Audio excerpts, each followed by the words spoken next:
내가 낚시로 리워 야단을 끌어낼 수 있겠느냐? 노끈으로 그 혀를 맬 수 있겠느냐? 너는 밧줄로 그 코를 꿰 수 있겠느냐? 갈고리로 그 아가미를 꿰 수 있겠느냐? 그것이 어찌 내게 계속하여 간청하겠느냐? 부드럽게 내게 말하겠느냐? 어찌 그것이 너와 계약을 맺고 너는 그를 영원히 종으로 삼겠느냐? 내가 어찌 그것을 새를 가지고 놀듯 하겠으며 내 여종들을 위하여 그것을 메어 두겠느냐? 어찌 장사꾼들이 그것을 놓고 거래하겠으며 상인들이 그것을 나누어 가지겠느냐? 내가 능히 많은 창으로 그 가죽을 찌르거나 작사를 그 머리에 꽂을 수 있겠느냐? 내 손을 그것에게 얹어보라. 다시는 싸울 생각을 못하리라. 참으로 잡으려는 그의 희망은 헛된 것이니라. 그것의 모습을 보기만 해도 그는 기가 꺾이리라. 아무도 그것을 격동시킬 만큼 담대하지 못하거든 누가 내게 감히 대항할 수 있겠느냐? 누가 먼저 내게 주고 나로 하여금 갚게 하겠느냐? 온 천하에 있는 것이 다 내 것이니라. 아멘. 저는 어려서 이 욥기서 41장에 나와 있는 여기서는 리워 야단이라 그랬는데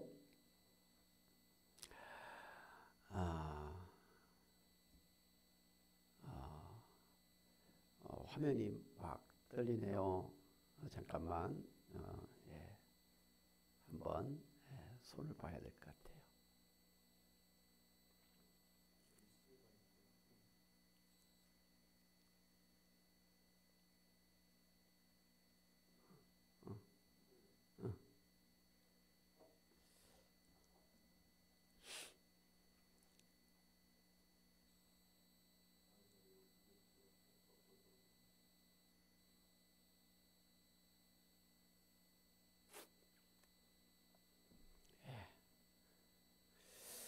감사합니다.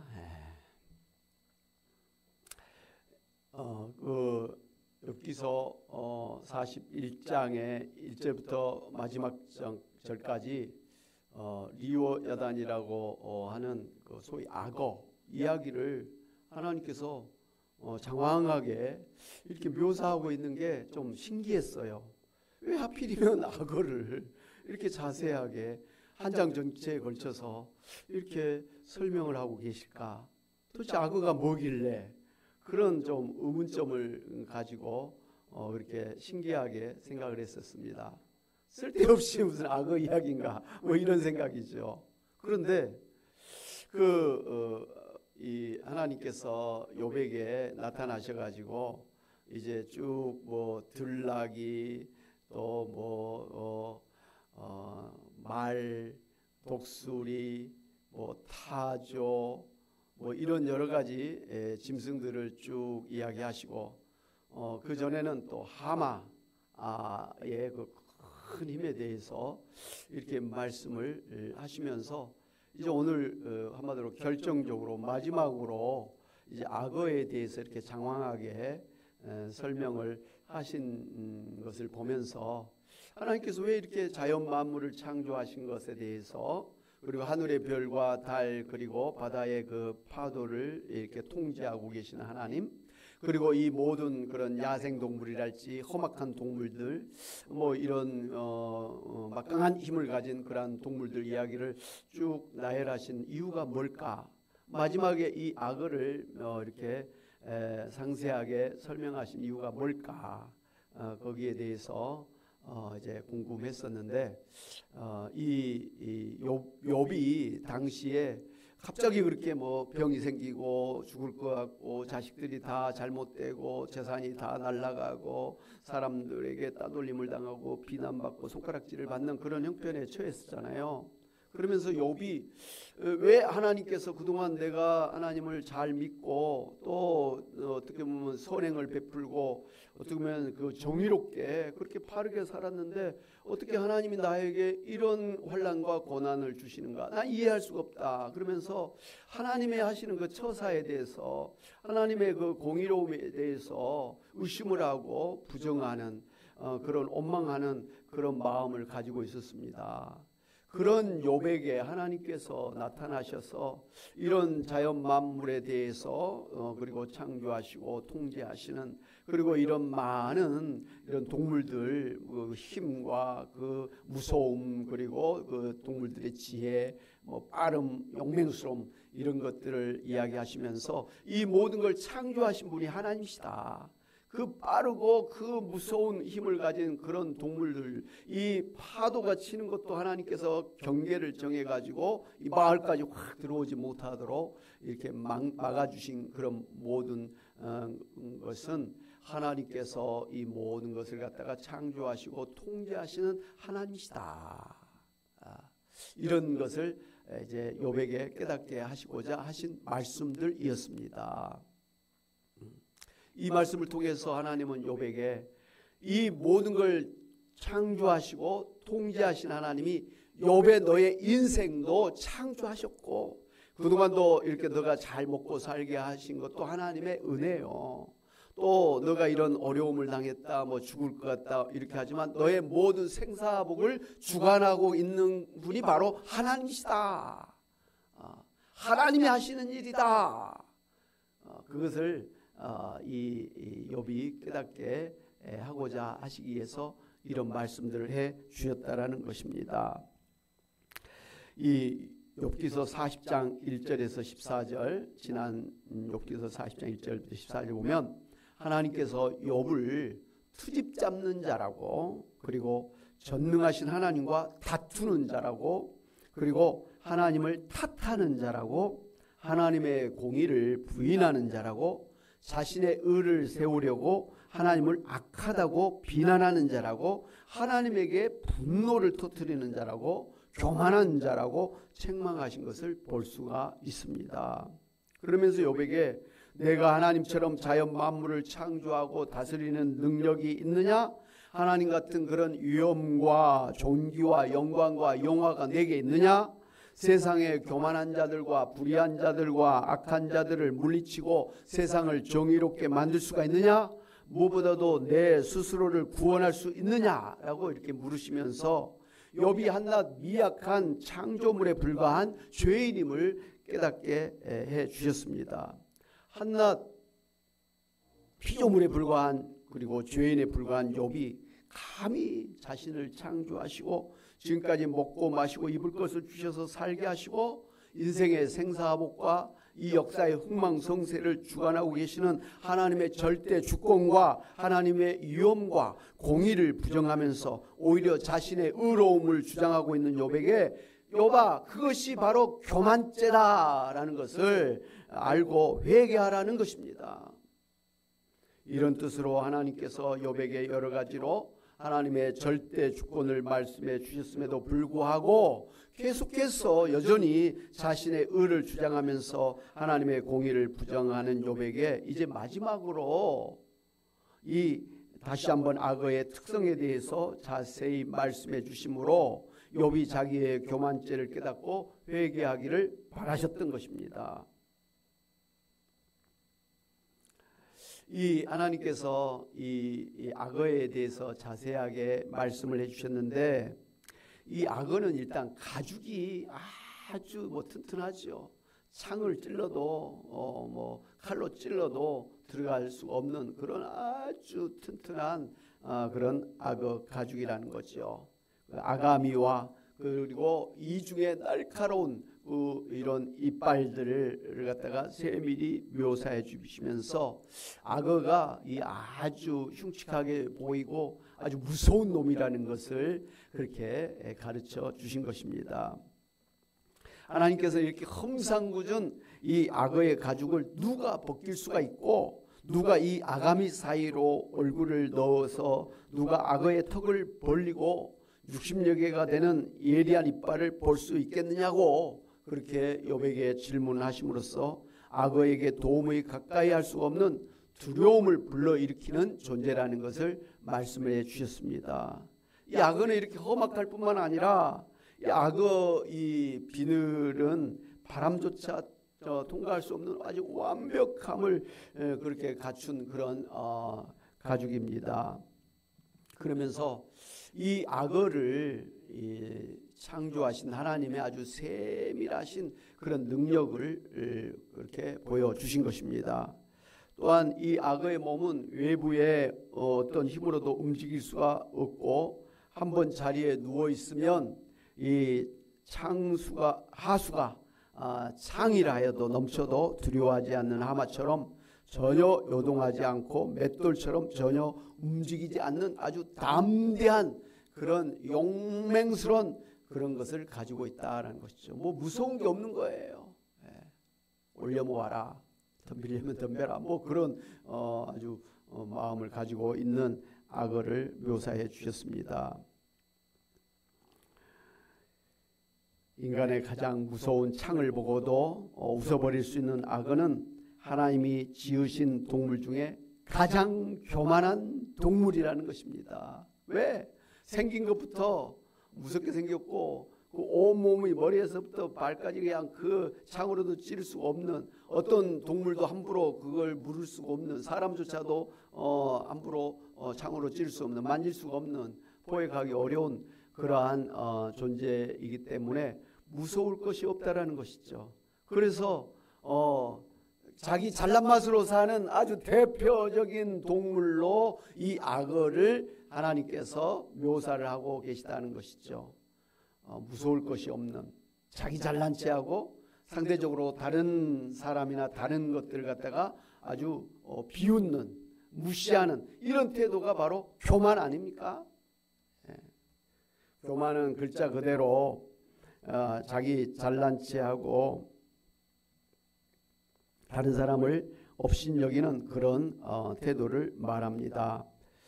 이렇게 교만해질 대로 교만해질 수 있는 강력한 악어일지라도 하나님께서 창조하시고 다스리시는데 어떻게 악어를 제어할 힘도 없는 욥이 아직까지도 회개하지 않는지를 하나님께서 물으시면서 욥에게 빨리 너의 교만한 죄를 알고 회개하라고 강력히 촉구하는 방편으로 이처럼 교만한 악어를 묘사해 주신 것입니다. 여러분, 교만은 근본적으로 하나님 없이도 살아가려고 하는 마음, 다시 말씀드린다면 자신이 신이 되어서 스스로 존재할 수 있다고 하는 마음의 상태를 교만이라고 합니다. 그렇기 때문에 이 교만한 마음의 시작은 처음 에덴 동산에서 선악과를 따먹은 아담과 하와에게서 시작된 것을 우리가 알 수가 있습니다. 원래 이 선악과라고 하는 것은 하나님께서 아담과 하와에게 하나님을 믿고 하나님의 말씀을 따라 순종하며 살아야 에덴 동산에서 하나님과 함께 천국을 살 수 있다는 것을 약속하신 최초의 언약이었습니다. 그러니까 우리 사람들을 창조하신 이후에 이 에덴 동산이 천국이에요. 이 에덴 동산 천국에서 하나님과 함께 살 수 있는 조건을 하나 만들어 주셨는데 그것은 선악과를 따먹지 말라는 거예요. 그러나 그 선악과를 따먹으면 너가 하나님을 하나님으로 인정하지 않는 것이고 불신하는 것이고 너는 하나님의 말씀을 불순종하는 그러한 죄를 짓는 것이기 때문에 더 이상 하나님과 함께 살 수가 없다. 너가 이 에덴 동산에서 하나님과 함께 살려면 하나님을 하나님으로 믿고 하나님의 말씀을 따라 순종하며 살아야 된다. 그렇게 약속을 해 주신 것이죠. 그러나 이 아담과 하와는 사단의 유혹을 받아서 하나님 없이도 자기 자신이 하나님이 되고자 하는 마음으로 하나님 말씀에 불순종해서 하나님과 약속한 선악과를 따먹는 언제를 짓고 말았습니다. 이렇게 하나님 없이 자신이 자신의 인생에 하나님이 되고자 하는 마음이 바로 교만한 마음이라는 거예요.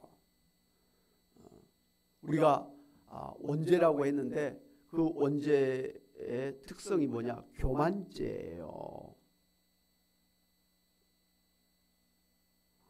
이 교만한 마음 때문에 결국은 하나님과의 관계가 끊어져서 영적, 육적으로 죽게 되었고 에덴 동산에서 쫓겨나서 병들어 늙고 죽는 불행한 인생이 되었던 것입니다. 신명기 9장 1절 5절에 보면 모세는 이스라엘 백성들에게 그들이 요단강을 건너고 가나안 땅을 정복하는 데 있어서 절대적으로 하나님의 능력을 의지해야 된다고 그렇게 신신당부한 것을 볼 수가 있습니다.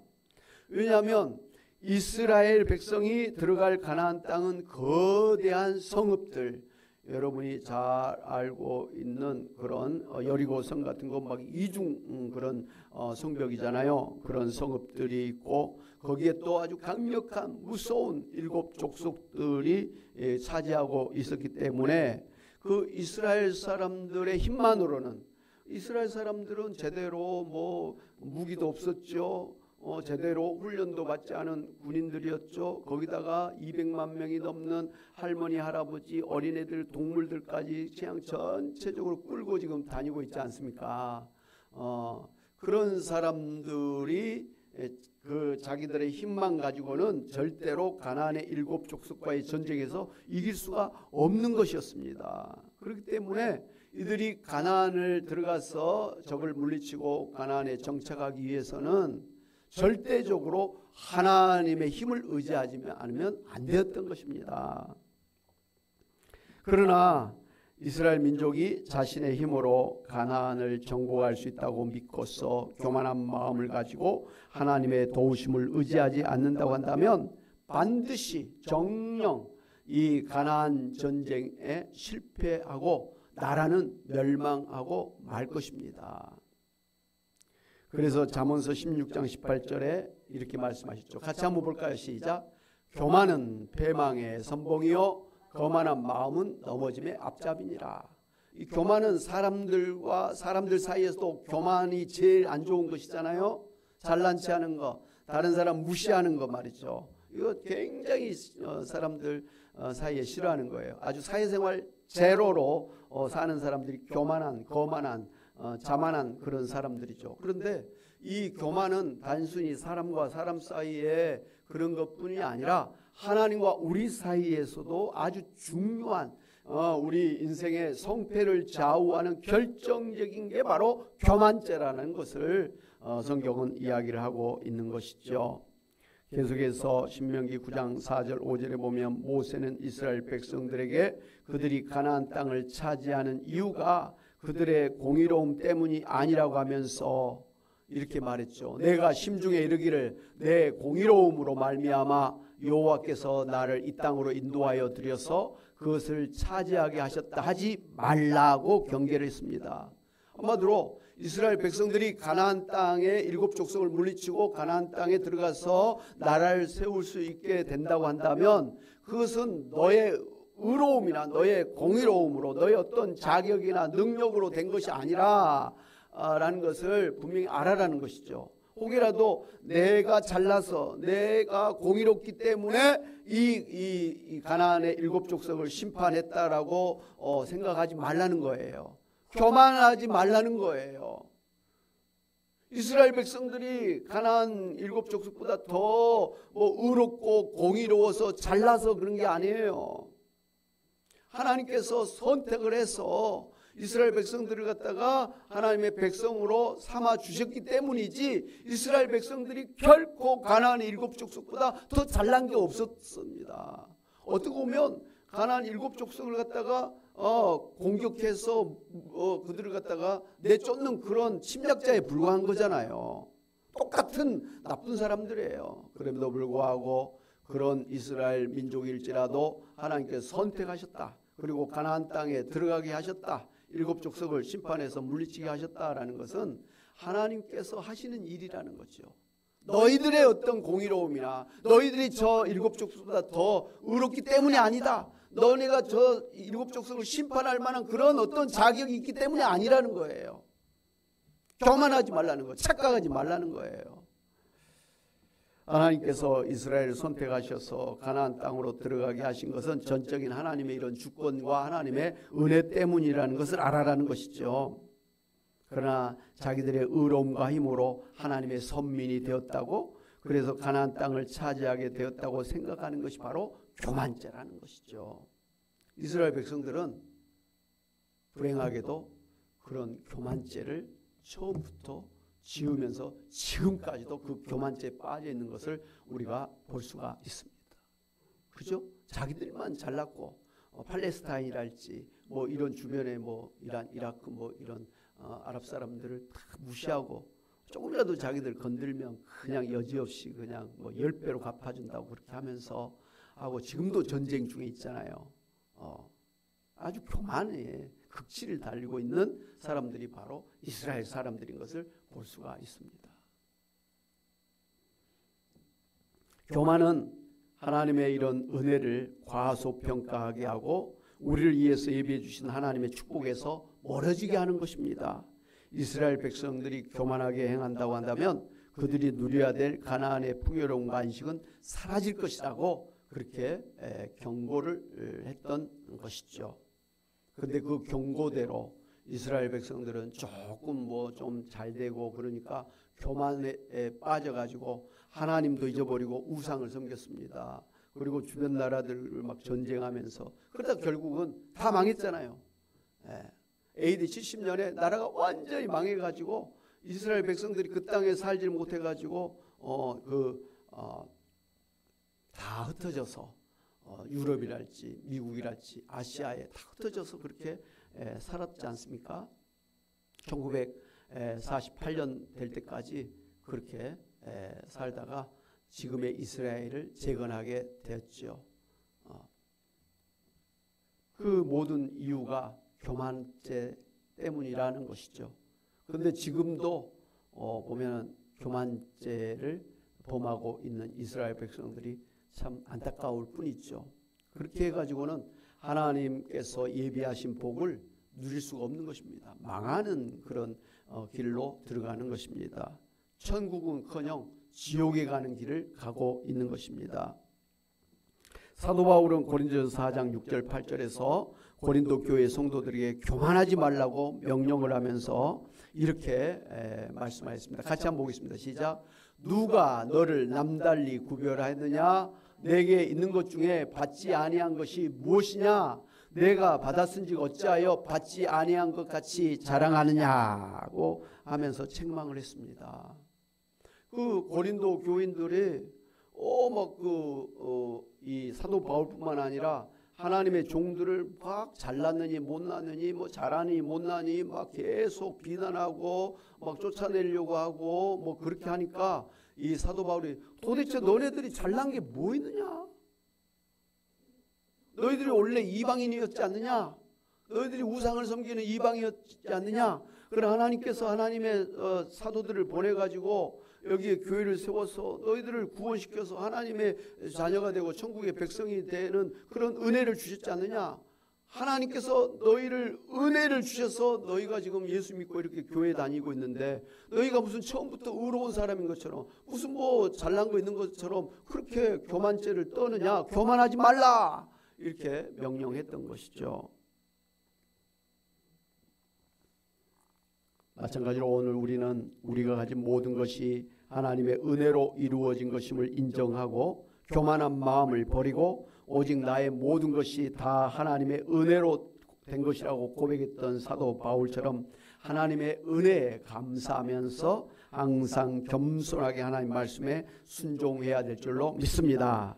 사랑하는 여러분, 하나님께서 욥에게 이 교만의 화신이라고 할 수 있는 이 악어일지라도 그의 강함을 주신 분이 하나님이시고 그를 또 통제하시는 분도 하나님이심을 알고 욥이 가지고 있는 누리고 있는 모든 것이 다 하나님께서 주신 것들이고 욥의 생사복을 주관하신 분도 하나님이심을 알고 마치 자기 자신의 힘으로 된 것이라고 착각해서 교만하지 말고 전적으로 하나님의 은혜로 받은 것임을 알고 하나님 앞에 회개하고 철저하게 겸손하게 순종하며 살라는 그런 뜻으로 이 악어 이야기를 쭉 해주신 것입니다.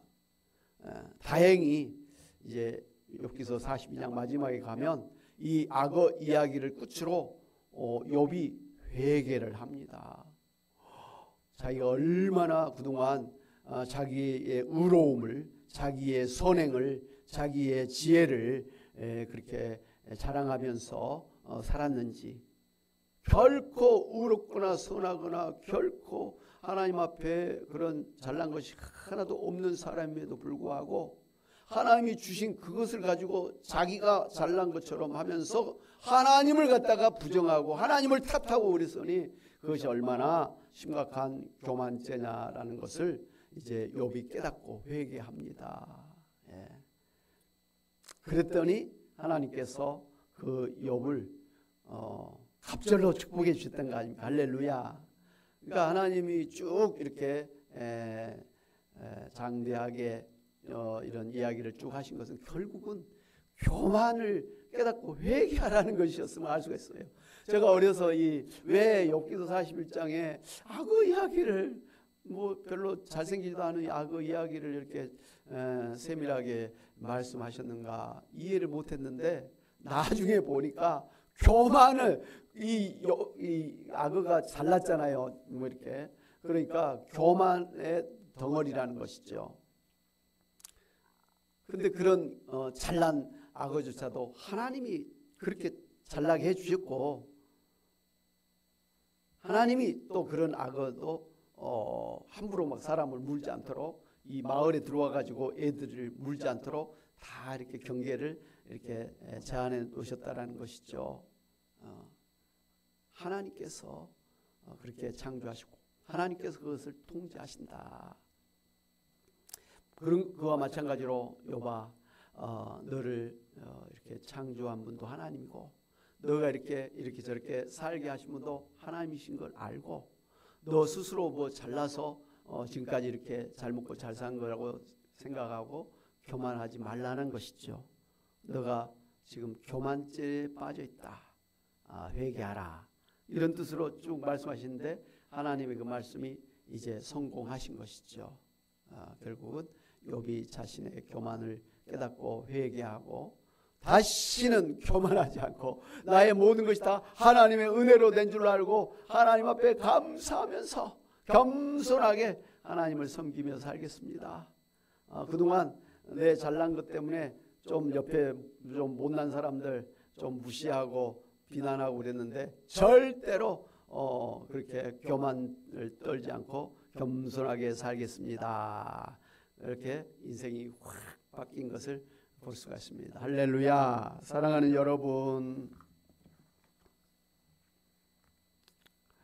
여러분도 이 세상에 태어나서 지금까지 살아온 모든 것이 전적으로 하나님의 은혜로 된 것임을 알고 조금이라도 내 힘으로 내 지혜로 살아왔다고 생각하는 교만한 마음을 버리시기를 바랍니다.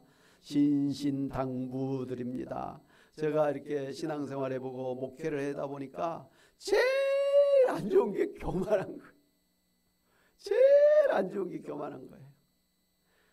잘 배운 사람들이 교만할 수가 있고 부자로 산 사람들이 교만할 수 있고 좀 많이 배웠다고 하는 사람이 교만할 수 있고 또 이쁜 사람들이 교만할 수 있는 거예요. 잘난 사람들이 교만할 수 있는 거예요. 근데 보통 잘나고 부자고 잘 배우고 이런 사람들이 대부분 교만해요. 자기 잘난 맛으로 사는 거예요. 그걸 다른 사람들이 인정해주면 좋아라 그러고 그것을 갖다가 인정하지 않으면 굉장히 분을 내고 그렇지 못한 사람들을 함부로 비난하고 이런 거 많이 봅니다. 그래서 혹여라도 여러분 중에서 나처럼 하나님의 축복을 많이 받은 사람이 있으면 나와봐라고 할 정도로 모든 게 갖춰진 분이 계시다고 한다면 제일 조심해야 될 것, 피해야 될 게 교만죄인 것을 알고 조심하시기를 바랍니다. 내가 가진 모든 것은 하나님이 주셔서 내가 누리고 있는 것이지 내 것이 하나도 없다. 하나님께서 나에게 이런 걸 주신 것은 하나님을 잘 섬기고 교회를 잘 섬기고 어려운 사람들을 도와주라고 그렇게 나를 축복의 통로로 세우기 위해서 주신 것이지 나 하나 잘 먹고 잘 살아라고 주변 사람들 무시하라고 그렇게 주신 것이 아니다라는 거 분명히 아시고 많은 달란트를 받은 만큼 더 많이 섬기시는 여러분이 되셔야 될 줄로 믿습니다. 그렇게 사시면 하나님께서 이 교만을 회개하는 욥에게 갑절의 복을 주셨던 것처럼 여러분에게도 갑절의 복을 주실 줄로 믿습니다. 여러분의 영혼이 잘 되게 하시고 오히려 영육간에 강건케 하시고 또 형통한 복을 주시고 여러분 때문에 자녀 3, 4대까지 복이 되게 하실 줄로 믿고 내가 하나님 앞에 복을 받을 수 있는 비결은 하나님 앞에 겸손, 사람들 앞에 겸손하게 사는 것임을 알고 말하는 것, 생각하는 것, 처신하는 것 한마디 한마디에 혹여라도 교만한 것이 묻어있지 아니하도록 조심하면서 겸손하며 사시기를 주님의 이름으로 축원합니다. 그것이 어려우면 아예 입을 닫아버리셔야 되는 거예요. 내 입술에 파수꾼을 세워달라고 다윗이 기도했지 않습니까? 교만한 사람들은 그걸 막 자랑해야 되거든요. 그렇기 때문에 내가 많은 걸 받았다고 생각하면 입을 닫아버려야 돼요. 왜? 열면 나오니까. 그렇게 해서 어찌됐든 하나님 앞에서 겸손, 다른 사람 앞에 겸손하게 사심으로 성공적인 신앙의 삶을, 인생을 사시는 여러분이 다 되시기를 주님의 이름으로 축원합니다. 아멘. 우리 말씀을 생각하면서 찬송가 279장 찬양하고 기도하겠습니다. 찬송가 279장입니다.